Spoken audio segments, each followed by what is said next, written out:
आज का ये वीडियो महज एक जानकारी नहीं है, बल्कि ये आपकी खेती की डिग्री बदलने वाला एक पूरा अध्याय है। अगर आप खेती को सिर्फ पेट भरने का जरिया नहीं, बल्कि एक मुनाफे वाला टेक्निकल बिजनेस मानते हैं, तो आज आपको अपनी कुर्सी की पेटी बांध लेनी चाहिए। किसान साथियों, हम और आप अक्सर चर्चा करते हैं कि हमने खेत में डीएपी डाल दिया, यूरिया डाल दिया और पोटैश के कट्टे खाली कर दिए। हम खुश हो जाते हैं कि हमने फसल को भरपूर खाना दे दिया। लेकिन जब फसल कटाई का समय आता है, जब हम मंडी में अपनी उपज लेकर जाते हैं, तो वहां हमारा सामना एक कड़वी सच्चाई से होता है। हमारे फलों में वो वजन नहीं निकलता जो पड़ोसी किसान का निकला है। हमारे टमाटर, अनार या तरबूज के फल पकने से ठीक पहले बीज से फट जाते हैं। हमारी मिर्च की फसल में फूलों का एक बड़ा हिस्सा बिना फल बने ही झड़ जाता है, या फिर आलू और गोभी जैसी फसलों का तना अंदर से खोखला निकलता है। आखिर ऐसा क्यों होता है? क्या ये मौसम की गलती है? क्या ये किसी फफूंद या कीड़े का हमला है? जी नहीं। एआई खेती के इस विशेष एपिसोड में हम आपको बताएंगे कि ये समस्या बाहर से नहीं, बल्कि पौधे के अंदर से आ रही है। ये समस्या है कुपोषण की। आज हम उन दो तत्वों का पूरा पोस्टमार्टम करेंगे जिन्हें अक्सर किसान नजरअंदाज कर देते हैं, लेकिन असल में वही आपकी फसल की क्वालिटी, चमक और वजन के असली मालिक हैं। जी हाँ, आज हम बात करेंगे कैल्शियम और बोरॉन के बारे में। आज हम इन दोनों तत्वों की रसायन विज्ञान में गहरा गोता लगाएंगे। हम जानेंगे कि पौधे की जड़ों से लेकर उसकी पत्तियों तक ये तत्व कैसे सफर करते हैं। हम इनके काम करने के उस खुफिया तरीके को समझेंगे जिसे आज तक आपको किसी ने इतनी बारीकी से नहीं समझाया होगा। और सबसे महत्वपूर्ण, हम खाद प्रबंधन की उस गलती को सुधारेंगे जो भारत के 90% किसान अनजाने में करते हैं और अपना हजारों का नुकसान कर बैठते हैं। तो चलिए सबसे पहले विज्ञान की प्रयोगशाला में चलते हैं और समझते हैं कैल्शियम की कहानी को। किसान भाइयों, कैल्शियम को आप अपने खेत का इंजीनियर मान सकते हैं।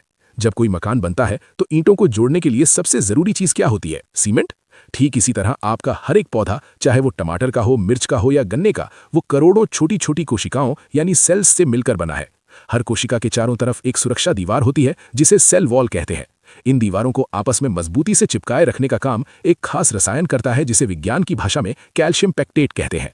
अब जरा सोचिए, अगर पौधे में कैल्शियम की कमी हो गई तो ये सीमेंट नहीं बनेगा। नतीजा ये होगा कि कोशिकाओं की दीवारें कमजोर रह जाएंगी और जैसे ही फल का साइज बढ़ेगा, उसमें पानी भरेगा या तापमान में उतार चढ़ाव होगा, तो वो कमजोर दीवार दबाव नहीं झेल पाएगी और फट जाएगी।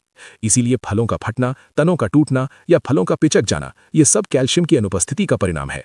कैल्शियम का दूसरा सबसे महत्वपूर्ण काम है जड़ों का विकास। जब आप एक स्वस्थ पौधे को उखाड़कर देखते हैं तो उसमें जो सफेद रंग की नई जड़ें दिखाई देती हैं, उनका निर्माण पूरी तरह कैल्शियम पर निर्भर है। जड़ों की जो सबसे अगली नोक होती है, जिसे रूट टिप कहते हैं, वहां कोशिका विभाजन के लिए कैल्शियम का होना अनिवार्य है। अगर मिट्टी में कैल्शियम नहीं है तो नई जड़ें नहीं बनेंगी, और अगर नई जड़ें नहीं बनेंगी तो आप खेत में कितना भी महंगा एनपीके डाल लें, पौधा उसे उठा ही नहीं पाएगा। यानी पूरी फसल का भविष्य इस एक तत्व पर टिका है। लेकिन यहाँ एक बहुत बड़ा पेंच है जिसे समझना हर टेक्निकल किसान के लिए जरूरी है। कैल्शियम एक बहुत ही आलसी और भारी तत्व है। विज्ञान में इसे इमोबाइल यानी अचल कहा जाता है। इसका मतलब यह है कि ये पौधे के अंदर अपनी मर्जी से इधर उधर नहीं घूम सकता। ये केवल पानी के बहाव के साथ नीचे से ऊपर की तरफ चढ़ता है। और सबसे बड़ी दिक्कत यह है कि एक बार ये जिस पुरानी पत्ती में जाकर जम गया, वहां से निकलकर ये नई पत्ती या नए फल की तरफ नहीं जा सकता। यही कारण है कि नाइट्रोजन, फास्फोरस या मैग्नीशियम की कमी आपको हमेशा पौधे की नीचे वाली पुरानी पत्तियों पर दिखती है, क्योंकि वो तत्व पुरानी पत्तियों से निकलकर नई पत्तियों को बचाने चले जाते हैं। लेकिन कैल्शियम ऐसा नहीं कर सकता। इसीलिए कैल्शियम की कमी के लक्षण हमेशा और हमेशा पौधे की सबसे ऊपर वाली नई कोपलों, नई पत्तियों और नए बन रहे फलों पर ही दिखाई देते हैं। नई पत्तियां हुक की तरह मुड़ जाती हैं, उनके किनारे जलने लगते हैं और उनका आकार बिगड़ जाता है। इसे देखकर आपको तुरंत समझ जाना चाहिए कि जड़ों से कैल्शियम ऊपर तक नहीं पहुंच पा रहा है। अब बात करते हैं दूसरे जादुई तत्व की, जिसका नाम है बोरॉन। इसे आप पौधे का ट्रांसपोर्ट मैनेजर या यातायात पुलिस कह सकते हैं। ये एक सूक्ष्म पोषक तत्व है, यानी पौधे को इसकी जरूरत तो चुटकी भर है, लेकिन इसका काम पहाड़ जैसा है। बोरॉन का सबसे मुख्य और क्रिटिकल काम है शुगर ट्रांसलोकेशन। इसे बहुत ही सरल भाषा में समझते हैं। आपकी फसल की पत्तियां एक रसोई घर की तरह हैं। वहां सूरज की धूप और पानी से भोजन यानी शुगर और कार्बोहाइड्रेट बनता है। लेकिन भोजन की असली जरूरत किसे है? जरूरत है फलों को, बीजों को और जड़ों को। अब पत्तियों में बने इस भोजन को वहां से निकालकर फलों तक ले जाने का काम कौन करता है? वो काम बोरॉन करता है। अगर आपके पौधे में बोरॉन की कमी है तो पत्तियों में भोजन बना हुआ पड़ा रहेगा, पत्तियां मोटी और खुरदरी होकर मुड़ जाएंगी, लेकिन वो भोजन फल तक नहीं पहुंचेगा। इसका सीधा असर ये होगा कि फल छोटे रह जाएंगे, फलों में वो नेचुरल मिठास नहीं आएगी, दाने का वजन नहीं बढ़ेगा और उपज खोखली रह जाएगी। बोरॉन का दूसरा और सबसे बड़ा काम है परागण यानी पॉलिनेशन को सफल बनाना। जब फसल में फूल आ रहे होते हैं, उस समय बोरॉन की भूमिका जीवन और मृत्यु तय करती है। नर और मादा फूलों के मिलन के लिए एक रास्ता चाहिए होता है जिसे पॉलन ट्यूब कहते हैं। बोरॉन ही इस ट्यूब को बनाता है और उसे मजबूत करता है। अगर फूल आने की अवस्था में बोरॉन का लेवल कम हो गया तो फूल तो बहुत आएंगे, लेकिन वो फल में बदलने से पहले ही पीले पड़कर डंठल सहित नीचे गिर जाएंगे, जिसे हम और आप फ्लावर ड्रॉपिंग की गंभीर समस्या कहते हैं। इसके अलावा बोरॉन पौधे के अंदर पानी के संतुलन को बनाए रखता है और पोटैश को काम करने में मदद करता है। अब एआई खेती के दर्शकों के मन में एक बहुत जरूरी सवाल आ रहा होगा कि बाजार में हमेशा कैल्शियम और बोरॉन की जोड़ी ही क्यों बिकती है? डॉक्टर और वैज्ञानिक हमेशा इन दोनों को साथ में डालने की सलाह क्यों देते हैं? क्या इनका आपस में कोई गहरा रिश्ता है? जी हां किसान भाइयों, इनका रिश्ता एक गाड़ी और ड्राइवर जैसा है। जैसा मैंने आपको पहले गहराई से समझाया कि कैल्शियम बहुत सुस्त और भारी तत्व है, उसे पौधे की कोशिकाओं में घुसने और अपनी जगह पर सेट होने में बहुत दिक्कत होती है। यहां पर बोरॉन एक ड्राइवर का काम करता है। आधुनिक शोध ये साबित कर चुके हैं कि बोरॉन की मौजूदगी में पौधे कैल्शियम को बहुत तेजी से और आसानी से सोख पाते हैं। बोरॉन कैल्शियम को कोशिका की दीवारों में सही जगह पर फिट करने में एक चाबी की तरह काम करता है।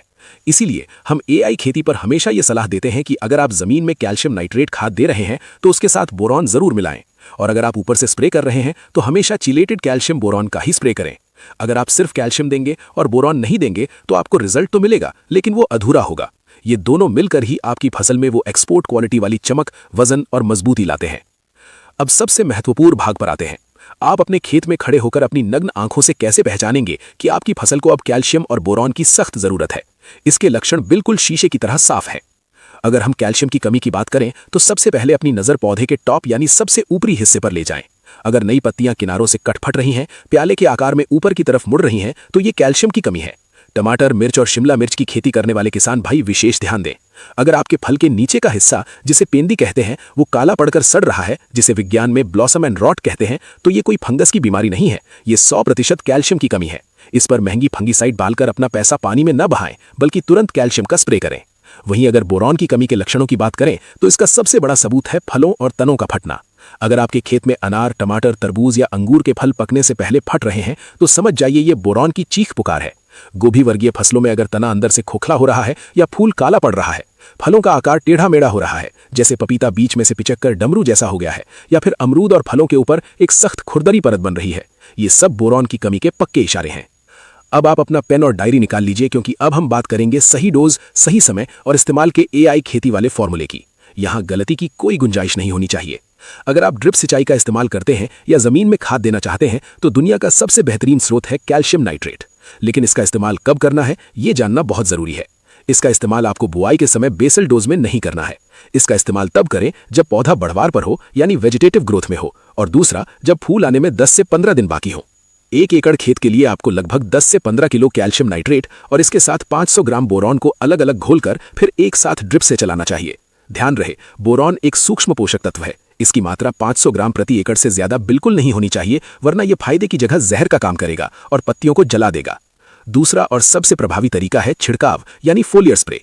खड़ी फसल में जब जड़ें कमजोर हो जाती हैं या मिट्टी का पीएच गड़बड़ होता है, तब स्प्रे ही फसल को बचाता है। इसके लिए बाजार में लिक्विड या पाउडर फॉर्म में चिलेटेड कैल्शियम बोरॉन आता है।